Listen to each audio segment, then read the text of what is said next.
Welcome to Yellowstone National Park. This natural wonder was the first national park in the world.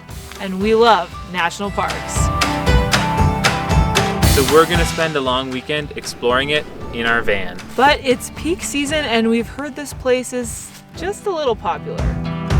It's time for the Yellowstone classic game of, is there an animal on the road or is there just a traffic jam? So come along as we try our best to beat the crowds and experience the natural beauty that Yellowstone has to offer.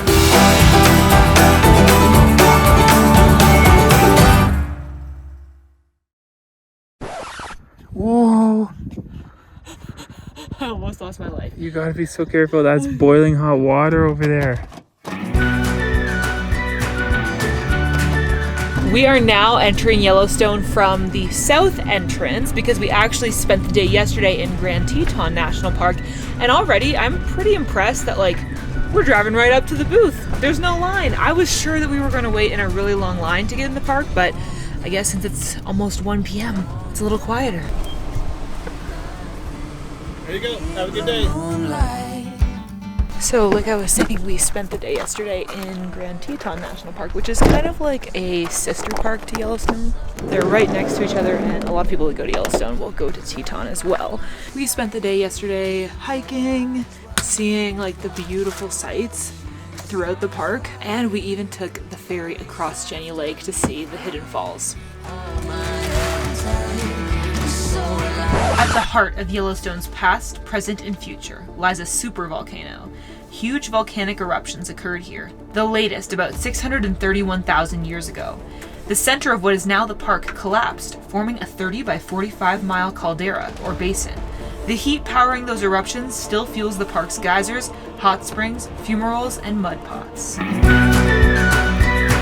So like we were saying, we've entered the park early afternoon. We just have stopped for a quick lunch at a picnic area. And in general, I think our strategy around this trip is going to be aiming to do activities at more so the off time. Generally in national parks, things are the busiest in the morning to mid-afternoon. If you go really, really early or after 4 p.m., that's when most people will go back to their campsites or just not be hiking or at the visitor centers and that kind of thing. So we left our campsite at Teton around 11 a.m. and now we're here.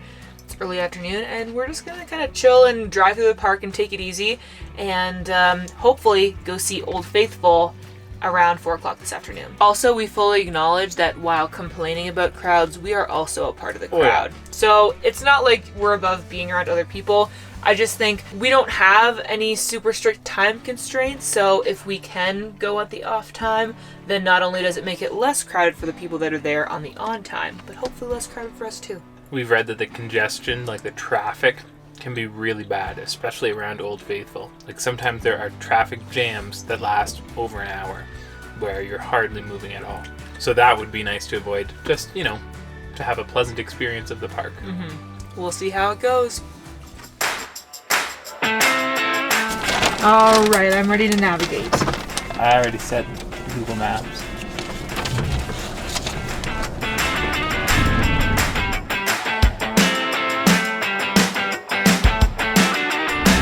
It's June 11th and there is snow on the ground where we're driving through right now. Oh my gosh, I gotta film that. Sorry, I know you don't like it when I gasp. So we are at quite a high elevation right now and it's not that warm out either.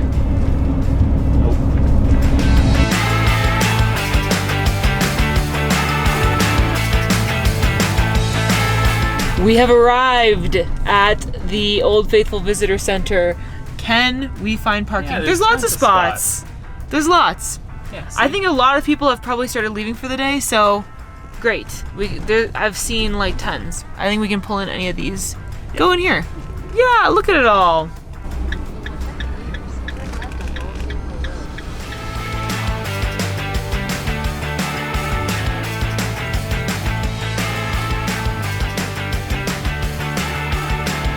We've been to a lot of national parks at this point, and none of them have this level of infrastructure. I mean, like, this place is equipped to deal with like a Disney World full of people. Yeah. It's pretty crazy. And there are lots of people here too.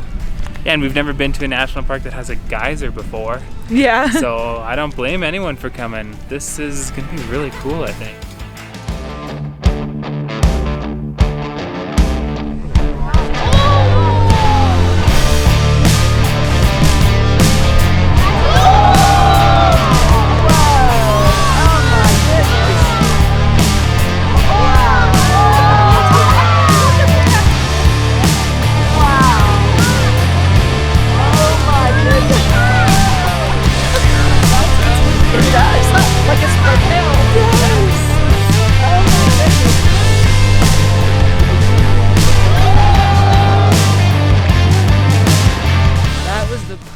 Way to start off our long weekend at Yellowstone. Really good timing too. We got here just a little bit before the geyser. But now that I've seen one, I kind of want to see more. At least more geothermic features.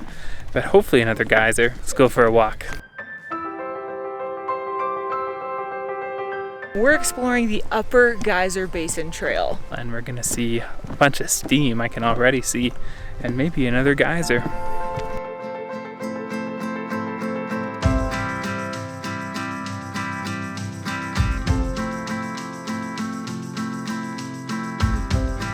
To a little bit of an impasse. I think my feet might get wet. Well, only way over is through, I guess. Does it feel warm? Cold. Oh, it's cold? Well, room temperature. My toes definitely got wet. Yeah. Well, good thing it wasn't boiling hot then. Yeah.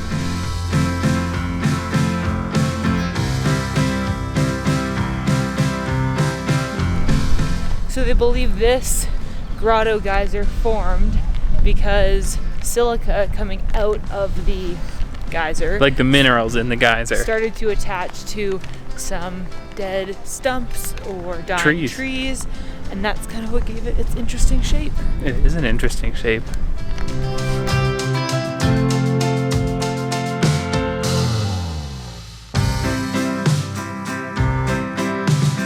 Well, now we wait.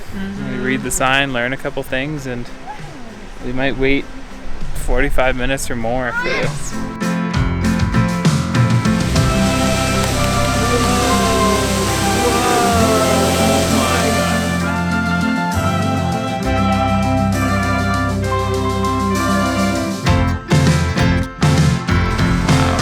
This is so cool.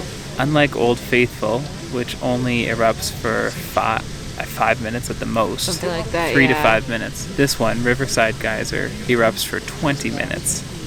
So it's long enough for you to be impressed, be surprised, take all your photos, and then just spend some minutes taking it in. Yeah, that's crazy. I can't believe how long it lasts for. And I read that it's up to 70 feet high. Yeah. So maintaining that height for, or close to it for 20 minutes, that's It's insane. crazy, yeah. It's really crazy.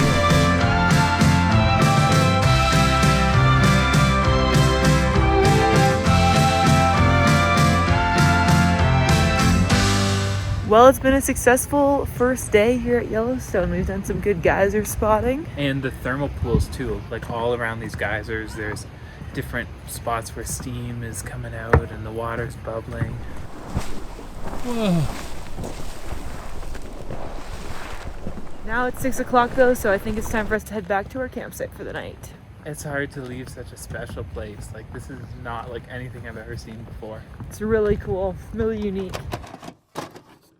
Good morning from day 2 at Yellowstone. We are at Grant Village Campground and it is about 7:30 in the morning here. It's about 7 degrees this morning, it feels like. Really? Yeah. Yeah, it does feel cold. It's pretty chilly, and I left the fan open last night, so we weren't that much warmer here in the van. But now we're getting ready to head out for the day. Katie's behind the wheel today. Watch out, everybody. Watch out, clear the park. Katie's behind the wheel. I thought I would give Dan a chance to rubberneck at all the sites as we drive like I was doing yesterday. because he's so good about focusing on the road. So I'm gonna drive today. Well, you have to focus on the road. I will. I've seen it before. The first part.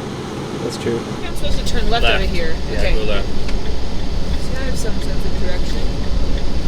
Yeah, you're doing great. Oh. She whips out the big pitcher of smoothie.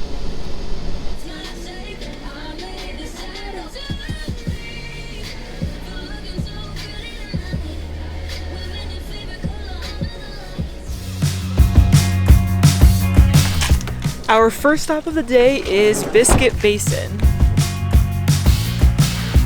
I feel like this place would be crazy in the winter because of all the steam. I mean, it's Yeah. crazy now to see all the steam. But in the winter when it's melting the snow, that'd be even cooler. It would be sort of a cool morning. It was when we were at the campground this morning, but here I'm like standing in some steam right now and it feels kind of warm. It smells kind of eggy. Yeah. So my original assumption about these really colorful pools was that it was just the minerals that made them really blue or really green or really orange. But actually what we've been learning is it's bacteria that like feeds off the minerals that gives off that color, which I think is really, really fascinating because not a lot of stuff can live in this hot of water. So that's what makes the color. It's bacteria. We're just walking and out of nowhere, wow, yeah, it's going again. There's like a geyser over there that before was not spewing water at all. And now it's bubbling pretty intensely. That's so cool. See steam like way off in the distance, even behind trees. Like it's just wild all around here. There's steam coming out of the earth.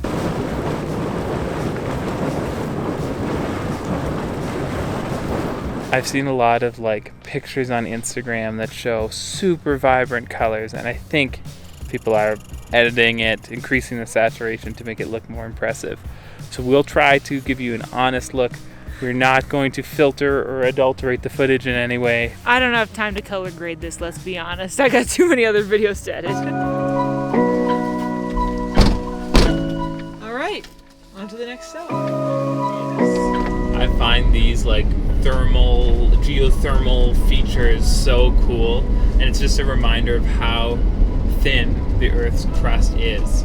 Yeah. Do you know, like we're on a ball that is like 99% molten rock, and just the very thinnest outer layer, like tinfoil sheet thinness of crust that is like everything we've ever known. Yeah. And if it weren't for that crust, like life couldn't exist on this planet. And here it feels like the membrane or the gap between the solid crust and the molten earth is just a little bit thinner. Mm-hmm. And that at least we're seeing the evidence. We're seeing these vents and these channels down to lava and the molten rock below. Yeah. And at the same time, as I was saying, we wouldn't be able to survive on the planet if it weren't for the crust. But I also don't think life would be able to survive on the planet if it weren't for the molten core, because we wouldn't have poles, right? We wouldn't have magnetic poles, which means we wouldn't have an atmosphere, which means we'd be like Mars or whatever, like a dead rock. Yeah. So it's this very fine balance. All of the water would get blown off, and we'd just be blasted with radiation constantly. Yeah, without the molten core, you would need a spacesuit to go around on planet Earth. Science rules. Bill, no. Bill. Just right here. I can't parallel park for shit, and this joint is a madhouse. Also, why did this white car feel the need to follow me here? Dear God, choose your own strategy, my man. And the white car's waiting. Well, they shouldn't have followed us in. Ooh, boy. Okay, so it turns out Midway Geyser Basin is a very popular spot. The parking lot is completely full. There's a lineup trying to get into the parking lot. It does seem like there is some space along the side of the road, but I am not going to parallel park it. So we went somewhere to turn around so Dan could get behind the wheel, because he is a master parallel parker. There's a space in between these two. So you're good? Yep, that's perfect. Yeah, I could have probably just pulled into this. It's so big. I was scared to do it though. Good work. Did it. I guess now we have a bit of a hike to get to our hike. Let's go. We've been walking from the van for like 5 minutes now, and we have just been walking along a stream of cars that are moving at an absolute crawl. So I feel like Huge lineup. It's blocking the main road and everything. I feel like we're really lucky that we snagged that spot along the road.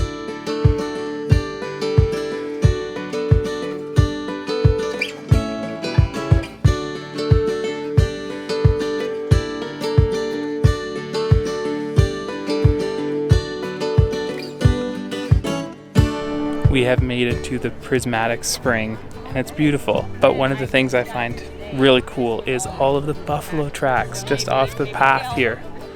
Apparently the buffalo do come through here from time to time. They don't have nerve endings in their hoofs, so they can stand in the really hot runoff and be fine.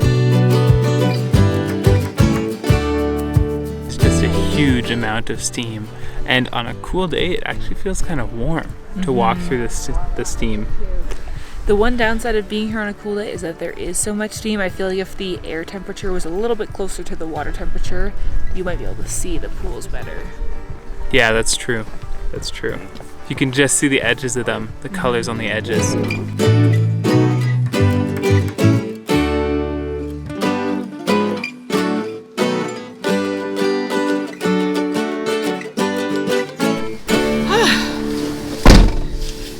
Very nice. That's cool. It was super cool. I feel a little bit like we're gonna tip over in the van right now. We're really on a... We are on a lean. What are the chances we tip over? Pretty low, You think?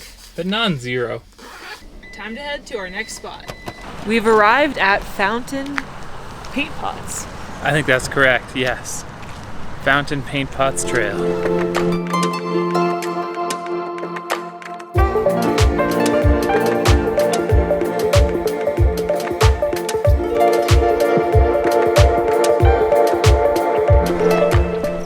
So cool. Unlike the hot springs, geysers, and fumaroles that we've seen so far, these are mud pots, and you can really see the mud bubbling and brewing like a witch's pot. There's even a mud geyser, kind of. It spits out hot liquid mud.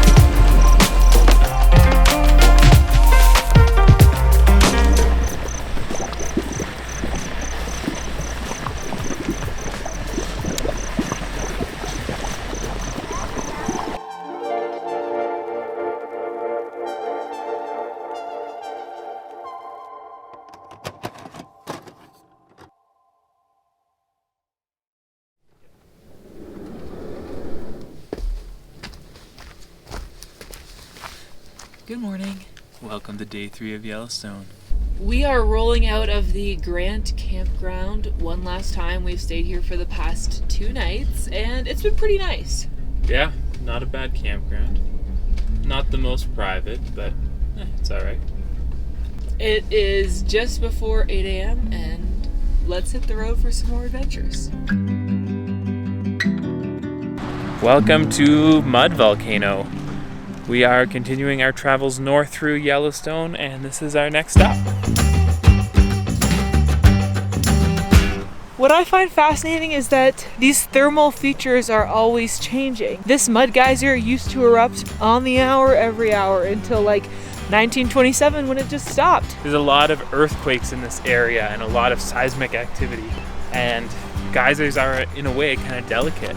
So an earthquake can disrupt them and stop them completely. And they're also a little bit mysterious because it's completely underground and we don't fully know what their plumbing looks like, really basically. Unpredictable. This one is just like a wave pool. There's like waves lapping up against the edge of the pool.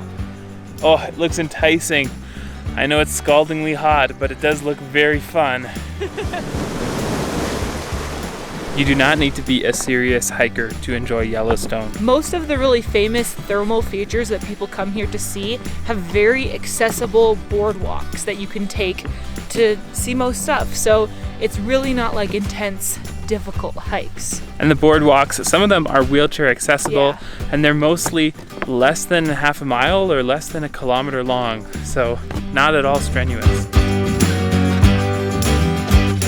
In my personal opinion, this one, called Dragon's Mouth, is the best named and the coolest sounding thermal feature we've seen so far. Just take a listen.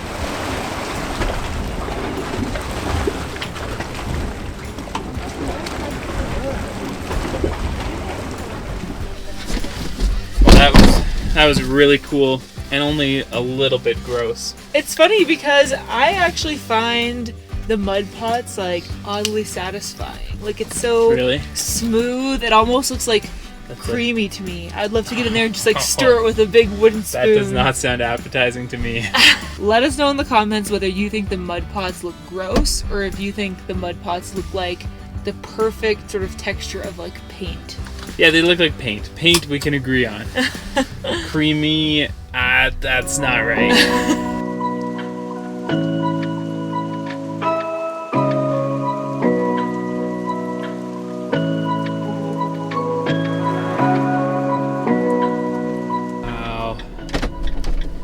Getting a good shot. Yeah.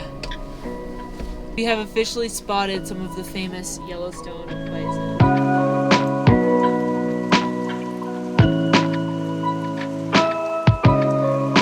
Seeing bison in Yellowstone National Park feels like a rite of passage.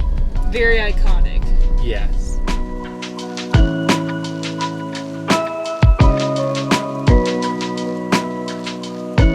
Alright, we've made it to our next stop, and this time we're going to do a proper hike. So we're setting out on the brink of the Lower Falls Trail. I think I can already see the falls. That's so That's cool. definitely a waterfall. This hike is just a little busy with people. It's kind of narrow to a big drop off, so let's hope nobody shoves me off. Do you have a lot of enemies I don't know. that could be here in the park right now? Yeah. This truly is the brink. Wow.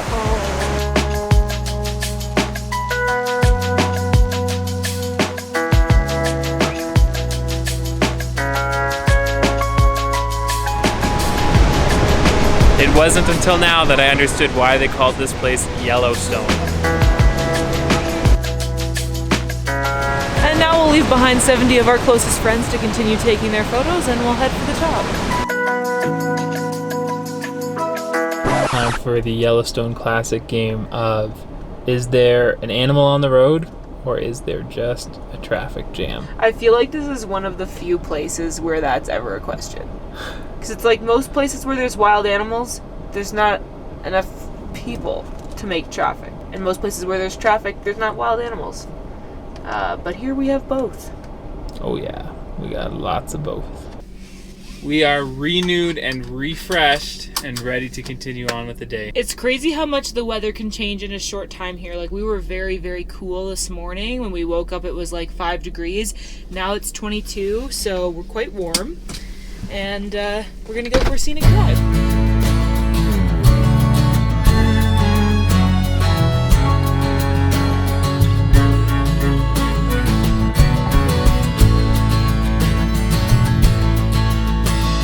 Made it to our last stop of the day, which is the Washburn Hot Springs overlook, and here you can get a really great view of the caldera of Yellowstone, because ultimately this whole park is pretty much on top of a erupted volcano, and we're standing on the rim right now and looking down into the depression left by where it once erupted from.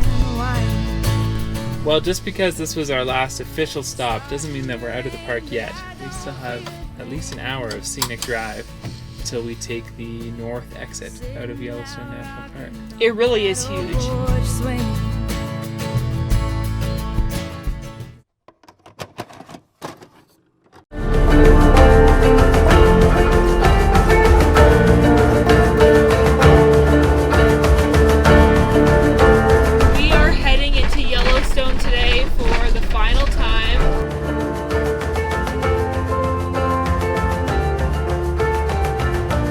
A lot of what we're seeing so far is dead hot springs. What we've read is that these thermal areas can change very quickly just from any little disturbance like an earthquake or human activity.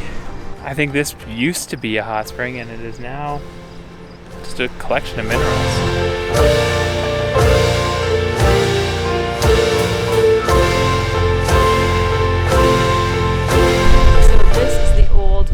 Hot spring. Now, it's not a spring anymore, it's just essentially a mountain of travertine, which is sort of the mineral deposits left behind from very minerally water. Jupiter Hot Spring was really active in like the 1920s, but since 1998, no water has come out of it at all.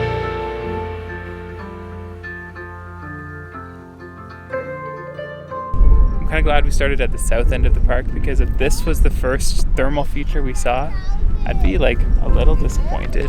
It is really cool though that this is like evidence of past hot springs and how big they were and how much water they, you know, slowly It's still released. very impressive. But very I do impressive. get what you mean.